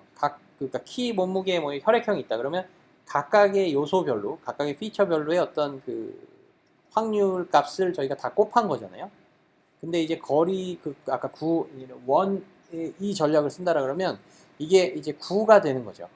9가 됐을 때는요, 이게 어떻게 되냐면 어느 것 하나도, 그러니까 그 세 개의 축이 있을 때 이 어느 축으로의 거리가 확 멀어지면 당연히 이 9 바깥으로 삐져나가게 되겠죠. 그러니까 예를 들면 9는 예를 들면 원의 방정식이 뭐 이런 원의 방정식 x제곱 y제곱이 더해서 1이 나온다. 이게 원점이 중심이고 반지름이 1인 원입니다. 그 다음엔 이제 저기 그 9의 방정식은 비슷하게 이겁니다. x제곱 y제곱 z제곱은 1. 그 다음에 이 원의 내부에 들어왔다라고 하려면 x제곱 y제곱 z제곱을 다 더한 게 값이 이렇게 작아야 되고요. 그렇죠? 근데 이게 한 피처가 이제 굉장히 뭔가 중심점에서 멀어진 값으로 나타났다. 그러면 쟤 때문에 이제 저 1이라는 반지름에서 바깥으로 나갈 수 있는 가능성이 더 커지는 거죠. 그러니까 이 세 개가 다 협력을 해갖고 저 안에 들어오도록 각자 다 작은 값을 내줘야지 됩니다. 그게 이제 아까 그 각각의 세 축으로의 어떤 확률 값을 다 곱한다는 말이 역시 마찬가지로 한쪽에서는 나름대로 뭐 굉장히 뭐 나올 법한 데이터다. 두 번째 축은 이게 굉장히 나올 법하지 않은 데이터다라고 됐다면 이게 이 값에서 꽤 큰 확률 값을 줘서 두 번째 축에서는 굉장히 작은 확률 값으로 곱해지기 때문에 이 값을 확 낮추게 되는 현상이 일어나게 되고 그게 약간 여기서의 그런 개념이랑 좀 비슷하더라고요. 굳이 좀 이렇게 비교를 해보자면 뭐 그렇게 되는 것 같습니다.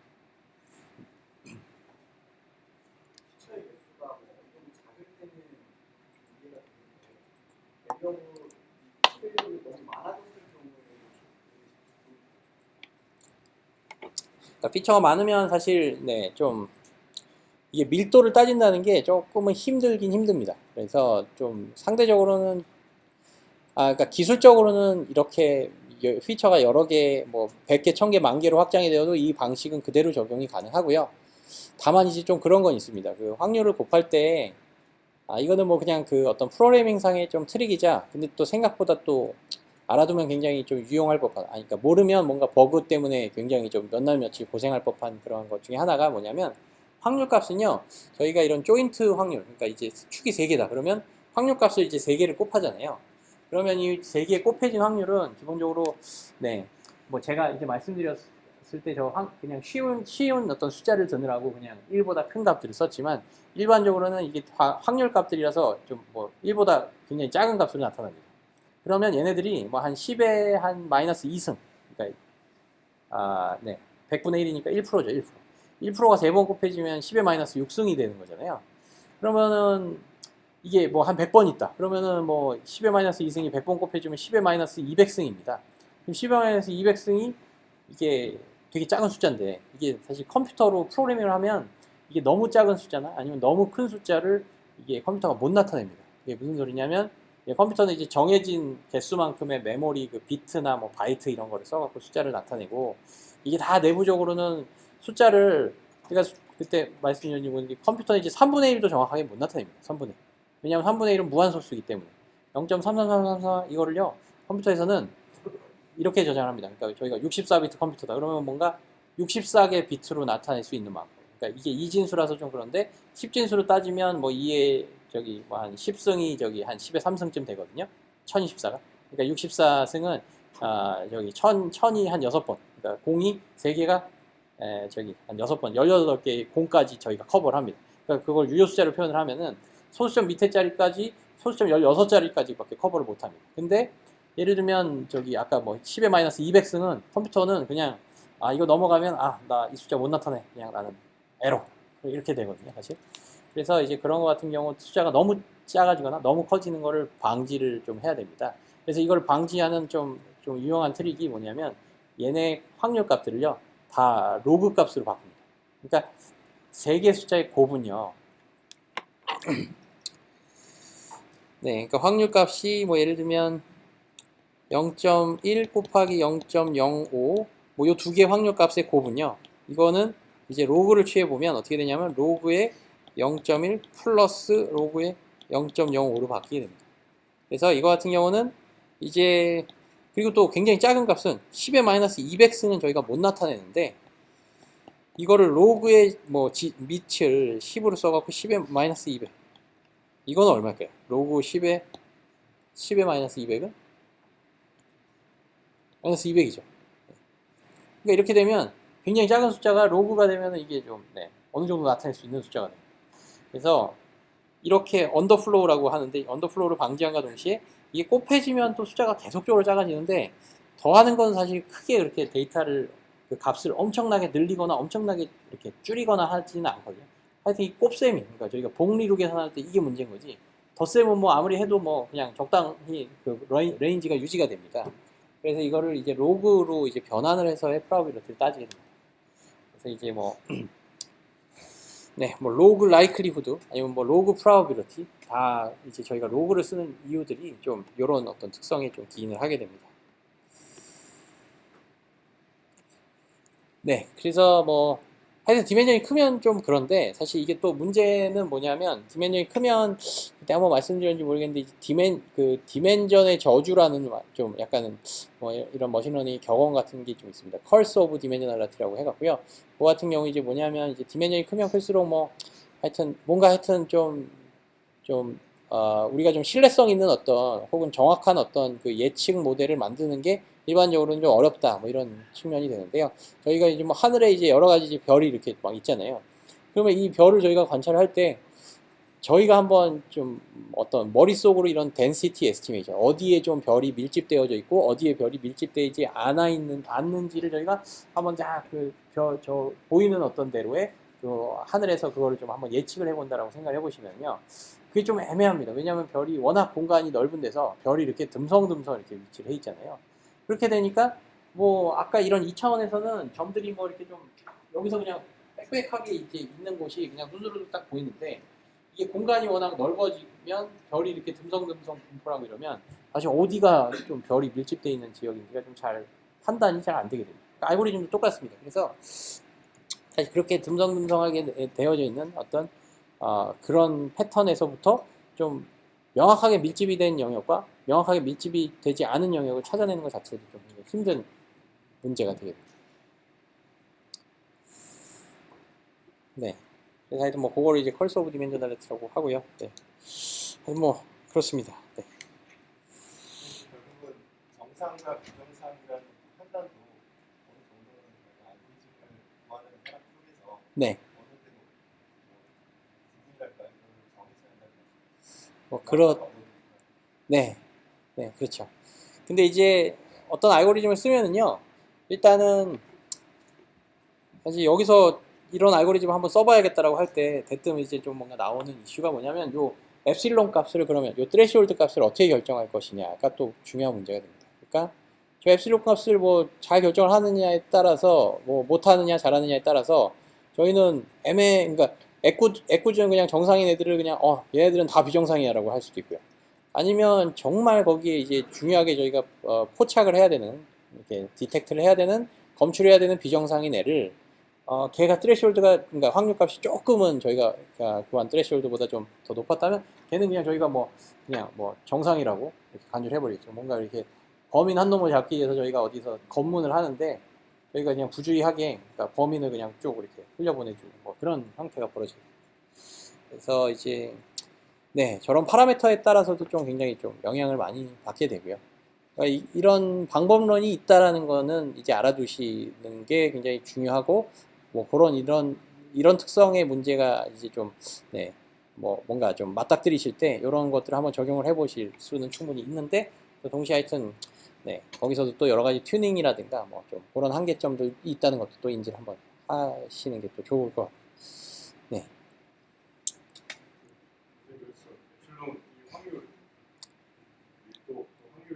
네, 확률에 대한 어떤 기준값이 됩니다.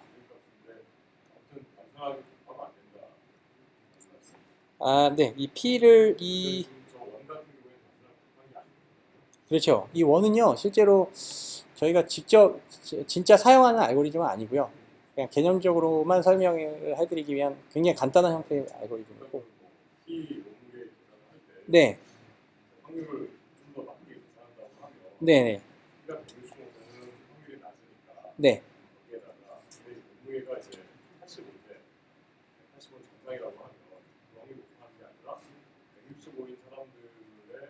네.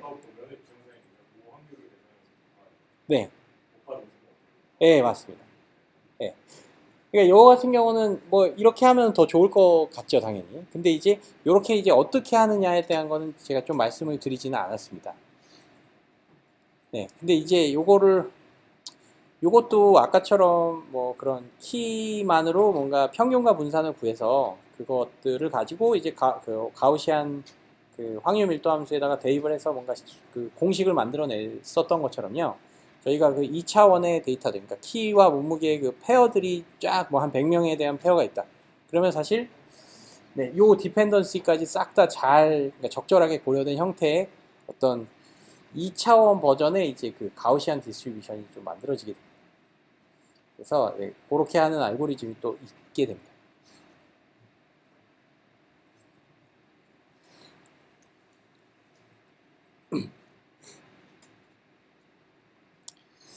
네, 그 다음에 이제 하나 좀 또 말씀을 드릴 것은요.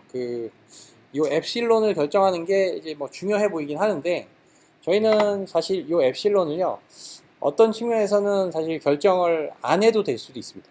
그러니까 안 해도 된다라는 말은 무슨 말이냐 하면요. 저희가 일단은 학습 데이터로 혹은 뭐 정상인 데이터들만으로 이런 뭔가 확률 모델을 만들었고요.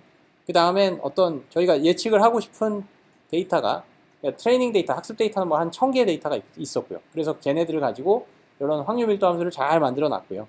그 다음엔 이제 뭐 한 100개 정도의 데이터에 대해서 저희가 예측을 해야 됩니다. 그래서 100개 하나하나의 데이터에 대해서 저희가 얘는 정상, 얘는 비정상 이거를 해야 되는 겁니다.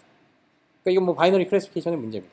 근데 저 트레시홀드를 굳이 결정을 안 해도요. 안 해도 이 100개의 데이터에 대해서의 그 피처 벡터, 그러니까 100명의 뭔가 저희가 정상이냐 비정상이냐를 예측하고 싶은 어떤 키와 몸무게의 데이터를 가진 어떤 사람이 100명 있고요. 그 한 사람 한 사람의 데이터를 요 P 오브 X에다가 넣으면, 즉 저희가 만들어 놓은 요 확률 밀도 함수에다가 그 피처 벡터 값을 넣으면 저 함수는 저희한테는 기본적으로 그 산의 높이 혹은 종합적으로 이 키와 몸무게라는 이 조합을 발견할 수 있을 법한 어떤 확률 값을 주잖아요. 그러면 기본적으로는 저 트레시홀드를 아직 적용을 해서 일단 얘가 정상이다 비정상이다를 이렇게 결론을 내리기 전에 그 100명에 해당하는 어떤 저 확률 값들이 쫙 나옵니다. 그렇죠? 100개의 어떤 확률 숫자들이 나오는 거예요. 그러면 최소한 이 100명 중에서 저희는 상대적인 어떤 랭킹을 매길 수 있습니다. 그러니까 누가 가장 정상 같아 보이고 누가 가장 비정상 같아 보이는지에 대한 어떤 랭킹을 쭉 저희가 매길 수가 있게 됩니다. 그거는 가능하겠죠. 그렇죠? 네. 그렇게 되면 저희는 일단 여기서 어디까지가 비정상이고 어디까지가 정상인지는 제가 판단은 못하지만 최소한 이 확률 모델에 기반해서는 가장 비정상인 것 같아 보이는 1등 비정상인 애는 저희가 알아내 누군지 볼 수가 있고요. 2등으로 나타난 비정상인 애도 역시 또 이 랭킹에서 나타나게 됩니다. 그렇게 되면 저희가 일단은 봐야 될 것은 1등이라고 이제 알고리즘이 판단한 걔가 일단은 정상인지 비정상인지 한번 좀 면밀하게 검토를 해볼 수가 있고 2등, 3등 그리고 저희가 뭐 시간이 뭐 돼갖고 한 밤새도록 해갖고 총 10명의 데이터를 좀 면밀히 검토할 수 있는 시간이 주어졌다. 그러면 얘가 이제 준 랭킹대로 따져서 비정상 1등부터 비정상 10등까지를 저희가 한번 관찰을 해볼 수가 있겠죠. 네, 그런 식으로 해서 일단은 좀 이 랭킹이 어느 정도는 좀 중요한 의미를 가지게 됩니다. 근데 이 랭킹을 정말 이 알고리즘이 잘 만들었다면 저 P 확률값이요 정말 진짜 어떤 정상이냐 비정상이냐에 대한 어떤 척도로서 활용할 수 있는 꽤 그래도 신뢰성 있는 매저를 만들었다라고 한다면요 실제로 저희가 100명의 사람 중에서 예를 들면 한 90명은 정말 정상이고요 뭔가 신은 알고 있습니다. 이게 누군 정상이고 누군 비정상인지. 그래서 90명에 대한 정상인 사람과 10명에 대한 비정상인 사람이 정말로 존재하는데 실제로 알고리즘이 이 랭킹을 매겼을 때, P라는 어떤 펑션에 의해서 랭킹을 매겼을 때 실제로 얘가 예측한 1등부터 10등까지의 비정상이라고 판단하는 애들이 정말 진짜 비정상인 애들이 1등부터 10등까지 쫙 포진해 있고 11등부터 100등까지는 정말 정상인 애들이 쫙 이렇게 포진해 있습니다. 그러면 이 알고리즘은요, 최소한 트레시홀드를 어디에 결정해야 될지 모르지만 얘는 일단 줄 세우는 그 어떤 태스크의 측면에서는 100% 잘한 겁니다. 왜냐하면 최소한 비정상인 애들을 쫙 먼저 랭킹을 세웠고 그 다음엔 얘네들보다 더 정상일 것 같은 애들을 진짜 정상인 애들을 90명을 이제 뒤쪽으로 줄을 세운 게 되죠. 근데 이 알고리즘이 제대로 못했다라고 하면 이 역전 관계가 일어나게 되죠. 지난번에도 아마 비슷한 좀 이야기를 드렸었던 것 같은데 이제 역전 관계가 일어나면 얘가 좀 잘 못한 겁니다. 그러니까 정상인 애가 있고 비정상인 애가 있는데 실제로 이 두 개 중에서 그래서 아마 제 기억으로는 좀 비슷한 그림을 이제 보여드렸던 것 같은데 이제 비정상인 애를 플러스로 정상인 애를 마이너스로 나타내겠습니다. 그 다음엔 얘가 줄을 세운 게 이렇게 10명은 줄을 다 플러스 먼저 다 마이너스 90명을 이렇게 줄을 세웠으면 얘는 잘한 건데 저희가 알고리즘은 플러스에다 했다가 3등은 이제 거꾸로 정상인 애를 3등이라고 한 겁니다. 3등으로 비정상이라고 한 겁니다. 또 이런 식으로 네, 막 이렇게 플러스 마이너스 섞여 있다. 그럼 저희가 밤새도록 10명만 볼 수가 있는 시간이 주어졌는데 그 10명을 보면 실제로는 정상이 아닌 그러니까 비정상이 아닌 그러니까 정상인 애들도 이렇게 포함이 되어 있는 거죠. 이거는 알고리즘이 제대로 일을 못한 겁니다. 왜냐하면 뭔가 비정상인 애는 뭐 등수를 한 뭐 20등으로 놓고 오히려 정상인 애를 비정상의 등수로서는 한 3등으로 놓았다는 거는 이건 얘가 잘 못한 거죠. 상대적으로 판단을 제대로 못한 게 됩니다. 네, 그래서 하여튼 이런 식의 또 저희가 고려해야 될 요소가 있습니다. 그리고 여기서는 저희가 그 트레시홀드는요 아직 결정은 하지 않되 그 트레시홀드는 뭐에 의해서 결정이 되느냐 저희가 어떤 쓸 수 있는 시간에 비례해서 트레시홀드는 결정이 됩니다. 그러니까 오늘은 뭐 한 10시간 밤새 각오가 돼 있으니까 한 10명까지는 내가 보겠는데 그 다음에 다른 날은 뭔가 한 2시간밖에 못 봅니다. 그러면 사실 할 수 있는 거는 2등까지만 보는 거죠 저희가. 그래서 그 트레시홀드라는 것 자체가 생각보다는 좀 덜 중요할 수도 있게 됩니다.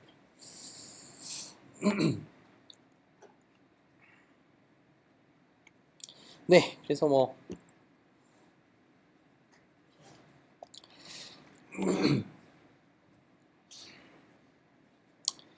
그 다음에는 저희가 다 제가 지금 드렸던 이야기가 되고요. 네, 뭐 하여튼 수식을 위주로 설명이 되어 있는데 지금 말씀드린 거 내용의 어떤 거의 대부분이 되게 되고요. 그 다음에 저희가 뭔가 알고리즘을 만들었는데 이거를 좀 평가를 어떻게 해볼 것이냐. 그러니까 뭐 만든 건 좋은데 이 만든 거가 얼마나 잘할지 못할지에 대한 감이 전혀 없는 상태에서 이 알고리즘을 뭔가 저기 뭐 저희가 서비스에다가 그냥 바로 올리면 뭐 이게 어떻게 동작할지 하도 모르는데 이게 좀 그렇잖아요. 그래서 뭐 하여튼 평가라는 요소가 굉장히 중요하고, 그럼 이 알고리즘을 어떻게 평가할 것이냐에 대한 요소가 좀 또 생각을 해봐야 됩니다. 그래서 이거를 또 어떤 식으로 하게 되냐면요. 저희가 이제 예측 실험에서도 마찬가지로 했던 것처럼 학습 데이터에 대해서 이제 최선을 다해서 잘 해보되, 그 다음엔 이제 따로 빼놓은 언씬 데이터 혹은 테스트 데이터에 대해서 이제 얼마나 잘했는지 못했는지를 저희가 그 이렇게 측정을 해갖고, 우리가 이거를 서비스로 진짜 실제로 런칭을 했을 때 한 몇 %, 정도로 뭐 애큐러시가 나오겠구나 라는 것을 저희가 판단을 할 수가 있었죠.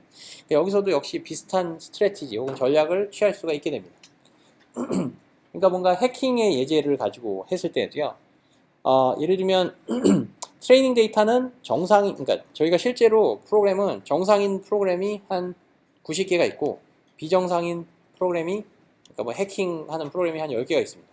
그러면 이런 데이터가 있습니다. 그러면 이거는 기본적으로는 그 전에 저희가 다뤘던 그냥 슈퍼바이즈드 러닝 세팅이 되는데, 이거를 그러면 저희가 할 법한 것은 예를 들면 뭐 한 80대 20으로 나눠서 89, 72개의 데이터와 여기서 2개를 저희가 뽑아옵니다.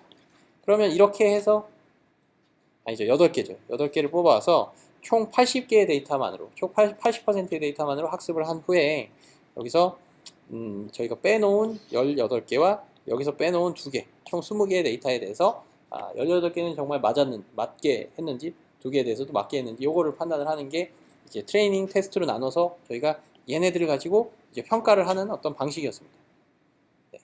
그래서 이 어노멀리 디텍션에서도 기본적으로 실제로 소수긴 하지만 이런 어떤 뭐 해킹 그런 프로그램이 있다라고 했을 때, 실제로 이거를 이런 식으로 나누지 않고요. 어떤 식으로 나누냐면 이렇게 나눕니다. 예를 들면 여기서 예를 들면 80개를 그냥 뽑아옵니다. 80개. 80개 정상인 데이터만 뽑아오는 거예요. 네, 그러면 이제 아까 세팅이랑 동일해집니다. 그러니까 정상인 카테고리 내에 데이터 80개만 있고 걔네들에 대한 덴시티 에스티메이션을 하는 겁니다. 그 다음엔 저희가 미리 그러니까 따로 빼놓은 여기서 10개, 여기서 10개가 있죠. 그러니까 10개의 정상 또 10개의 비정상 데이터는 저희가 학습할 때는 사용을 안 한 데이터입니다. 그랬을 때 이 80개만으로 덴시티 에스티메이션 모델을 만들고요. 그 다음엔 이 10개, 총 20개의 데이터 아이템 하나하나들에 대해서 그 확률 값을 저희가 뽑아보고, 그것들을 아까처럼 이렇게 그 줄을 이렇게 세워보는 겁니다. 이렇게 줄을 세워보는 겁니다. 그래서 그 10개가 뭐 예를 들면 비정상인의 10개 쭈르륵, 정상인의 쭈르륵 이렇게 됐으면 이제 이거는 알고리즘이 100% 잘했다라고 볼 수 있고요. 근데 저렇게 막 섞여 있었습니다. 그랬더니 뭐 평균적으로 그래도 뭐 한 70%의 비정상을 좀 위로 했고, 그러니까 좀 이런 역전이 된 게 여러 가지 경우들 중에서, 그러니까 모든 경우들 중에서 저렇게 역전을 시킨 게 뭐 한 30% 정도가 되더라. 그러면 얘는 뭐 예를 들면 70점 정도로 얘가 얼마나 잘했나 못했나를 저희가 점수를 매길 수가 있게 됩니다. 네, 그런 식으로 해서 저희가 불완전 하나만 이제 이 알고리즘이 얼마나 그래도 좀 동작을 잘 할 수 있을 법한지를 저희가 평가를 해볼 수가 있게 됩니다. 네, 그래서 뭐 그런 식으로 이제 트레이닝 테스트를 나눠서 하여튼 이런 아웃라이어 디텍션도 좀 평가를 할 수가 있다라는 게 되고요.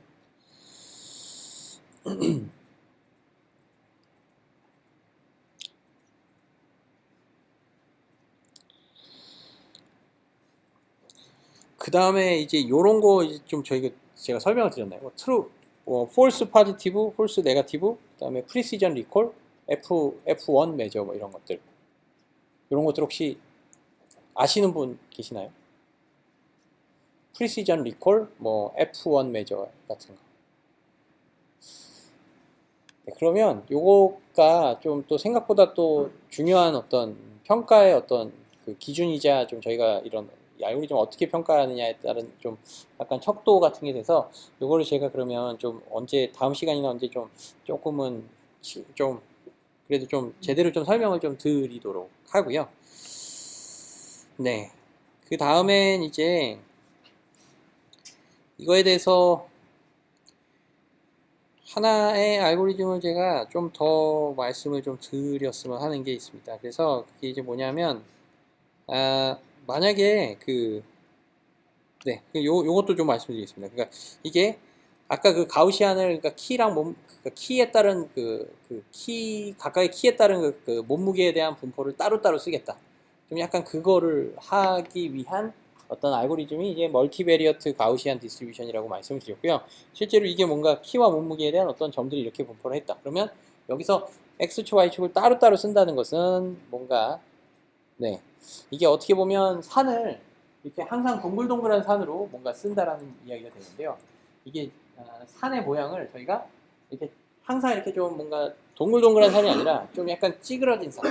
그러니까 이 경우는 이 데이터를 따라서 산의 높이가 좀 높아야지 되고요. 이 데이터의 이 어떤 주된 패턴을 좀 많이 벗어나면 벗어날수록 산의 높이가 급격하게 작아지는 형태로 덴시티 에스티메이션이 혹은 저희가 이제 확률 모델로서 만드는 그 확률 밀도 함수를 구해주는 펑션이 그런 산의 모양을 가지면 좀 좋겠죠. 네, 그러면 이게 산이 이런 식으로 돼 있다라고 한다면 키가 만약에 한 185다. 그러면 그때 저희가 적용해야 되는 몸무게로서의 산은 산의 꼭지점이 예를 들면 이런 식으로 되는 겁니다. 산의 꼭지점이 한 이쯤에서 발견이 되고요. 그 다음에 뭐 키가 굉장히 작은 사람이다. 그러면 지금 이 라인에서 보시면 지금 이 파란 요 라인을 따지는 겁니다. 요런 산. 그랬을 때 여기에 산은 이런 산을 나타내게 되겠죠. 이해 가시나요? 그러니까 이게 산이 이렇게 됐을 때 산을 여기서 싹둑 한번 칼로 싹 잘라본다고 생각하면 이때의 단면은 이렇게 되는 거고, 여기서 싹둑 잘랐을 때는 지금 이렇게 산을 잘랐을 때는 여기서의 단면은 뭐 대략적으로 저렇게 생겼을 겁니다. 그러면 이제 그때에 해당하는 높이 값은 그 값을 곱해주면 아까 이제 말씀드렸던 서로 다른 산을 적용하는 게 되고. 네, 그래서 하여튼 요런 좀 이렇게 좀 삐딱하게 좀 약간 찌그러진 산 아니면 약간 이렇게 뭐 찌그러져 있다고 표현하는 게 맞는지 모르겠지만 이런 동글동글한 산이 아니라 좀 이런 데이터를 따라서 이렇게 좀 약간 좀 이렇게 뾰족한 산을 좀 이렇게 좀 만들어내는 게 이제 멀티베리어 가우시안이라는 게 되고요. 그래도 뭐 그거를 하기 위한 게 뭐 코베리언스 매트릭스를 만들고 뭐 어쩌고저쩌고 한다 뭐 이런 게 있고, 이런 것들 하여튼 좀 수학적으로 좀 그런 내용들이 좀 많이 있어서 이런 것들을 하여튼 좀 스킵을 하고요. 이게 아마 거의 이게 아마 거의 다인데, 이제 마지막으로 좀 하나를 좀 더 말씀을 드리면 이런 경우가 있습니다. 지금은 저희가 가우시안 모델을 지금 썼습니다. 가우시안 모델은 산에 이제 봉우리가 딱 하나입니다. 그러니까 저희가 평균이 있고 뭐 분산이 있다. 그러면 뭐 말 그대로 산은 그냥 산 하나의 모양으로 확률 모델이 만들어지는데요. 만약에 저희 산이 그냥 원디멘셔널 데이터에서도 저희가 이런 경우를 생각해 볼 수가 있습니다. 그러니까 약간은 저희가 그냥 뭐 어떤 사람들의 키에 대한 분포가 과연 이렇게 돼 있을까요? 키에 대한 분포가 즉 하나의 봉우리를 가진 산으로만 이루어져 있을까요? 이게 이렇지가 않을 수 있고요. 이 산의 봉우리가 이렇게 두 개 있을 수도 있게 됩니다. 이게 왜 두 개 있을 수 있느냐? 예를 들면 이제 여성 혹은 남성별로 이런 여성분들의 어떤 키가 이루는 어떤 산이 하나가 있을 수 있고, 이 남성분들의 키가 이루는 산이 하나가 있을 수가 있겠죠. 얘는 뭐 평균이 뭐 한 175, 여성분들은 평균이 뭐 한 165다. 그러면 160. 뭐 이러면 이제 뭐 요거를 이제 기존의 어떤 평균 분포를 해갖고, 그러면 저희는 실제 데이터는 키를 모았지만 이 키 내에서는 내부적으로는 어떤 두 개의 좀 극명하게 좀 뭔가 나뉘는 그룹들이 있는 겁니다. 뭐 예를 들면 여성 혹은 남성. 그리고 각 그룹별로 산이 하나씩 이렇게 존재를 하는 거예요. 그러면 이 두 개의 산을 저희가 중첩을 시키면 산의 모양이 이제 이렇게 생길 수가 있겠죠. 그렇게 되면 저희가 남성, 여성 상관없이 다 키를 모으게 되면 그 키에 대한 어떤 정보에서의 평균과 분산을 가지고 계산한다 그러면 산의 모양은 아마 그냥 이런 식의 산으로 하나의 산으로 모델링을 할 겁니다. 왜냐하면 가우시안은 이제 산의 꼭지점은 딱 하나만 있는 것 같으니까. 그렇게 되면 실제로 진짜 저희 데이터 키라는 데이터가 이루고 있는 산의 모양은 이 빨강색 선인데 저희는 이 파란색 선으로 데이터에 의해서 이 파란색 선이라고 잘못된 어떤 확률 모델을 주게 되는 거예요. 그래서 실제로는 예를 들면 뭐 이런 애매한 키, 그러니까 예를 뭐가 있을까요? 뭐 한 168이다. 그러면 이거는 남자로 보면 뭐 상대적으로 꽤 작은 키다라고 저희가 생각을 한다면 그 값에 해당하는 확률 값은 남성인 경우에도 별로 높지 않고요. 여성인 경우에도 거꾸로 168은 또 별 차이가 160이면 또 이런 경우는 또 굉장히 또 발견하기 힘든 여성의 키다라고 한다면 종합적으로 봐도 그 해당 확률 값은 굉장히 낮을 수가 있게 됩니다. 근데 이런 저희가 관찰한 데이터가 뭐 이런 데이터다라고 한다면 이거를 산이 하나짜리의 어떤 확률 모델을 분포를 한다 그러면 168에서의 어떤 그 확률 값이 가장 크게 나오는 형태로 확률 모델이 이루어지게 됩니다. 이런 경우는 좀 데이터가 실제로 가지는 산의 분포를 제대로 못 만들어내는 게 됩니다. 네, 그래서 이런 여러 개의 봉우리들을 좀 뭔가 허용을 할 수 있는 그런 확률 모델은 없을까를 생각을 해보실 수가 있고요. 그거를 이제 우리가 가우시안을 그러면 2개를 쓰면 되지 않겠냐.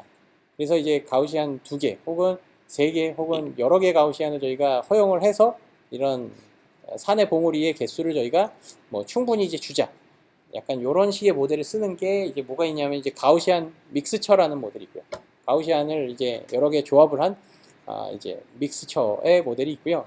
또 이제 다른 어떤 또 굉장히 유용한 이쪽 덴시티 에스티메이션에서 쓰는 모델 중에 하나가 이제 뭐냐 하면 요런 게 있습니다. 커널 덴시티 에스티메이션이라는 게 있습니다. 그러니까 덴시티 에스티메이션은 덴시티 에스티메이션인데 이제 커널 덴시티 에스티메이션이라는 게 있습니다. 그래서 이제 요거는 이제 뭐냐면요. 아까 보셨던 이제 여기서의 산이 이제 이 산봉우리가 사실 우리가 갖고 있는 데이터의 산봉우리가요. 하나가 있을지 아니면 2개가 있을지 아니면 3개, 4개가 있을지 이게 사실 좀 애매한 측면이 있습니다. 그러면 요 산의 봉우리의 개수를